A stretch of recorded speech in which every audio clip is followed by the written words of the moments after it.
Imagine being only 20 years old and suddenly becoming king of a whole country. Now imagine leading an army across deserts, mountains, and huge rivers, fighting battles against armies much bigger than yours and winning again and again. That is exactly what Alexander the Great did. By the time he was 32 years old, he had conquered one of the biggest empires the world had ever seen. But Alexander didn't start as a powerful emperor. He started as a curious boy with big dreams. And the story of how that boy became one of the greatest generals in history is full of courage, smart thinking, and unbelievable adventures. Alexander was born in 356 BC in a kingdom called Macedonia, just north of Greece. His father was King Philip II, a very strong and clever ruler. Philip had built one of the most powerful armies in the ancient world.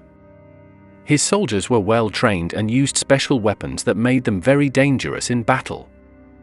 As a child, Alexander grew up watching soldiers practice and hearing stories about wars and heroes. But Alexander was not only trained to fight.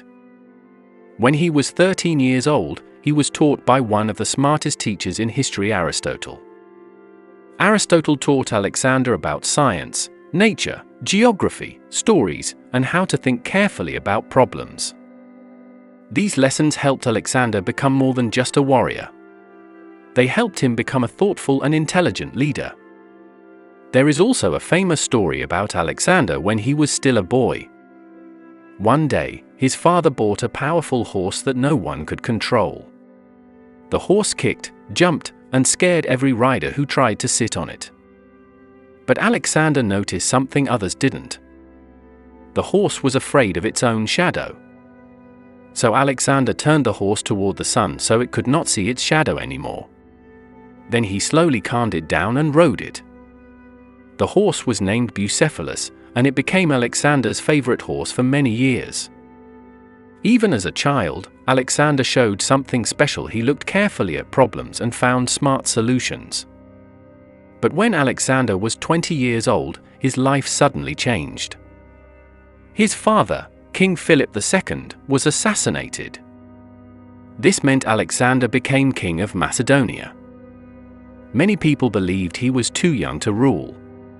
Some cities in Greece even started to rebel because they thought Alexander would be weak. Alexander proved them wrong very quickly. He marched his army across Greece, defeated the rebels, and showed everyone that he was a strong leader just like his father. Once his kingdom was safe, Alexander made a bold decision. He decided to attack the Persian Empire. At that time, Persia was the largest and richest empire in the world. It stretched across huge lands from Egypt to India. Its armies were enormous and powerful. Alexander only had about 40,000 soldiers. The Persian king could gather many times more than that. Many people believed Alexander's plan was impossible. But Alexander believed that a smaller army with better strategy could defeat a larger one. So in 334 BC, Alexander and his army crossed into Asia to begin their invasion. Alexander's army had a special way of fighting. His soldiers used long spears called sarissas, which were nearly 18 feet long. When the soldiers stood together in rows, their spears created a wall of sharp points. This formation was called the Macedonian phalanx. Enemies found it very difficult to break through this wall. But Alexander also had another powerful weapon, his companion cavalry. These were skilled soldiers riding fast horses. They could quickly move around the battlefield and attack weak spots in the enemy's army. Alexander himself often rode with the cavalry and fought beside his soldiers. This made his army respect him even more. Soon Alexander faced the Persian king Darius III in a battle called Issus in 333 BC. The Persian army was much larger than Alexander's army. But Alexander used a bold strategy. Instead of attacking the whole army, he led a fast cavalry charge directly toward King Darius. When Darius saw Alexander rushing toward him, he panicked and fled the battlefield. Once their king ran away, the Persian soldiers lost confidence and the battle was over. Alexander had defeated the ruler of the most powerful empire in the world. But the battles were not over yet. Alexander continued moving forward and eventually reached the city of Tyre. Tyre was one of the hardest cities to capture because it was built on an island surrounded by water and protected by huge walls. Many armies had tried to capture Tyre and failed. Alexander refused to give up. He ordered his soldiers to build a massive stone road across the water so his army could reach the city. This project took 7 months of hard work. Finally, Alexander's army reached the city walls and captured Tyre. This victory showed everyone something important about Alexander. He never gave up, even when something seemed impossible. Later, Alexander faced King Darius again at the Battle of Gaugamela in 331 BC. This battle was huge. The Persian army had many more soldiers, war chariots, and strong weapons. But Alexander once again used clever strategy. He stretched the Persian army's lines until a small gap appeared in the center. Then he led his cavalry straight through the gap and charged toward King Darius. Just like before, Darius fled the battlefield. This time the Persian Empire completely collapsed. Alexander was now the ruler of a massive empire. And he was only 25 years old. After this victory, Alexander traveled to Egypt, where the people welcomed him as a hero. He founded a new city there called Alexandria, which later became one of the most famous cities in the ancient world. But Alexander was still not satisfied.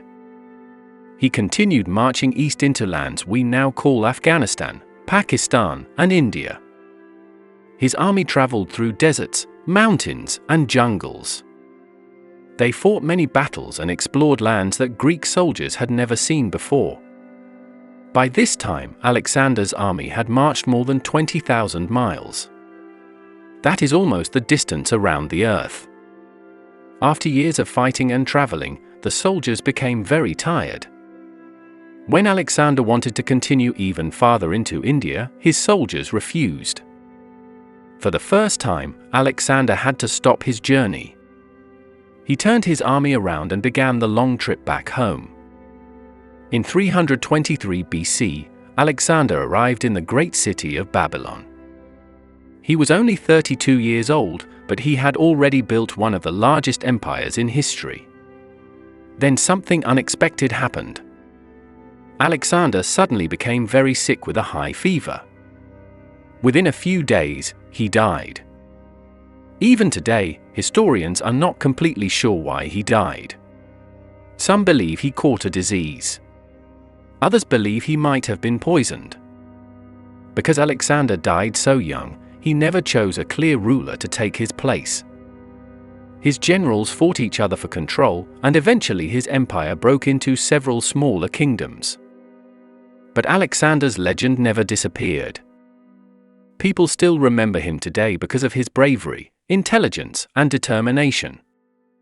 He showed the world that a young person with courage and a strong mind can achieve incredible things. Alexander the Great changed history in just 13 years of rule, and his story is still told more than 2,000 years later. If you enjoyed learning about this amazing young king who conquered much of the ancient world, make sure to like the video and subscribe. And if you want to hear more incredible stories from history, check out the next video on your screen. You won't want to miss it.